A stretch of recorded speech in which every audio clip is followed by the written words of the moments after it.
So there is some new footage that I was sent about the whole situation, and I'm going to talk a little bit about it here because, look, I'm going to be real, this isn't the greatest look for the Indiana Fever coaching staff, and because you see here, Caitlin Clark, they're all talking, it's halfway through the third quarter, and she is sitting on the bench, ready to go back in the game.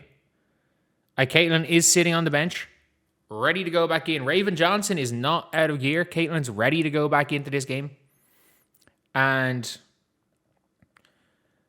as you can see, they're getting ready. Breanna January comes down, makes a sub, and they're look video on the coaches. And Raven's in for Caitlin. And Caitlin, within 2 seconds, or in a few seconds here, she's there for the timeout, and then she just is like, oh yeah, I'm gone. I'm dipping. This makes it look like Caitlin's just sick of the coaches. She was sick of being subbed off because, in fairness, like she was subbed off after a turnover, halfway through the third quarter. And I think a lot of people are now running with this narrative that Caitlin is actually not injured at all, and this was all the team, and we've got to be honest here. We got to be completely honest. There is footage as well of Kate. There are multiple times in this game we saw Caitlin Clark holding her back. There are multiple times. Like, during the game, Caitlin Clark was there with a massage gun on her quads. She was there with a massage gun. There are videos of her grimacing as she's coming back onto the floor. Like, she gets up holding her back off this foul in the second quarter. Is it second quarter, the landing space foul? I think it might have been the second quarter. But, like, she gets up holding her back. At the end of this, she gets up holding her back. So, like, it's not like Caitlin, there's not footage out there of Caitlin. And even before she goes off, you can see her kind of grimace when she comes off the floor. Look, I'm going to be honest. Based on everything we've heard, her missing second half of yesterday's game was precaution. It was precaution as much as anything. Look, the Fever don't want to risk her for the season. And I'm going to be honest. There's no way Caitlin allows this to happen. There is no way Caitlin allows this to happen. As in, if it turned out that, Caitlin was going out of her way and she was, and they were just pulling her for this game, and they were trying to protect her without her wanting, for lack of a better word, to be protected by her team.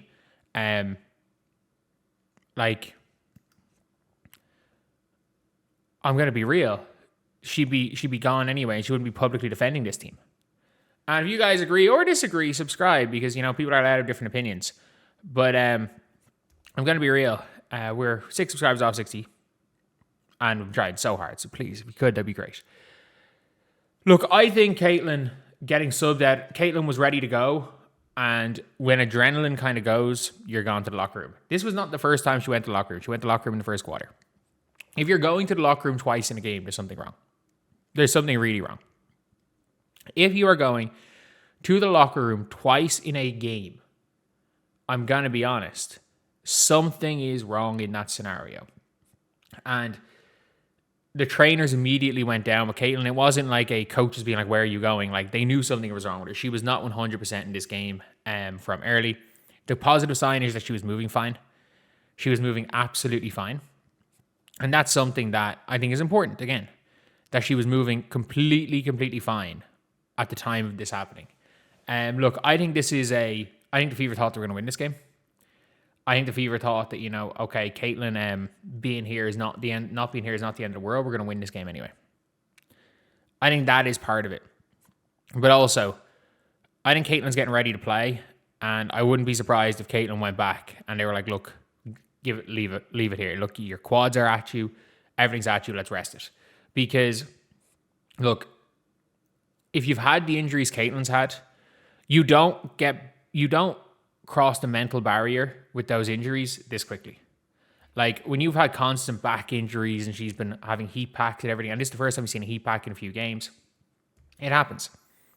Like, these sort of soft tissue injuries, they stick with your body for a while, and they stick with here for a while as well. And I think, if nothing else, Caitlin Clark is trying to make sure as hell that she has a long career. She's trying to make sure that her career is as long as possible. That's what her goal is. not to beat the Phoenix Mercury on a random night in June. This isn't like the same Caitlin Clark and you can say it's a bad thing that every single game is of equal importance. Now, this is the Caitlin Clark that wants to play till she's 35, wants to be the greatest ever. And the thing is that you got to listen to your body.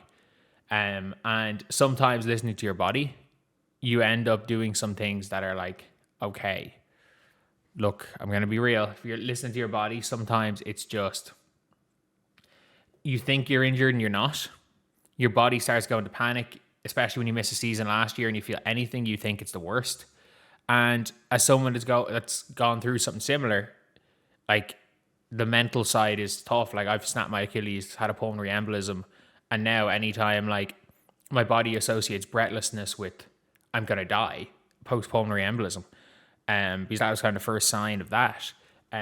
Now, like if I try to push myself, I'm trying to have to figure out how to get through that myself, because I'm like, it's tough. It's tough getting by the mental things. And anyone who's had a serious injury, you don't have to be an elite sports person. Anyone who's had any sort of serious injury, any sort of serious situation where your body, not that your body doesn't work the same, but like your body went through trauma, and just mentally your brain thinks anytime that's it. So like this does look bad, and the good part about this is that Caitlin looking like she's going to check into the game means that it's likely out of precaution. But I think the odds of this being a two-sided thing is high. Like I'm not going to question this current fever staff or medical staff. I'm actually not. I think they've done a good job with Caitlin considering how bad it was last year to get her back playing. And like Rob Dozier seems to be doing a great job as the individual coach for Caitlin. Caitlin's significantly better than she's ever been. This is the best version of Caitlin Clark. That is clearly the best guard in the WNBA. Again, there's a world where Paige Bueckers gets her head right, and she is. But like they are, in my opinion, they are like streets ahead of Jackie Young. They're streets ahead of Alicia Gray and Ryan Howard. Like they are the two best. Maybe if you want to say Ryan Howard because of the defense is in the conversation, cool. But for me, it's Caitlin and Paige are on a different stratosphere. And I think Caitlin's better than Paige, but that's just me. Like they've got her to that point. I don't think she's out here hating on her coaches. I don't think she hates the coaches. I don't think she's walked out of this game in protest.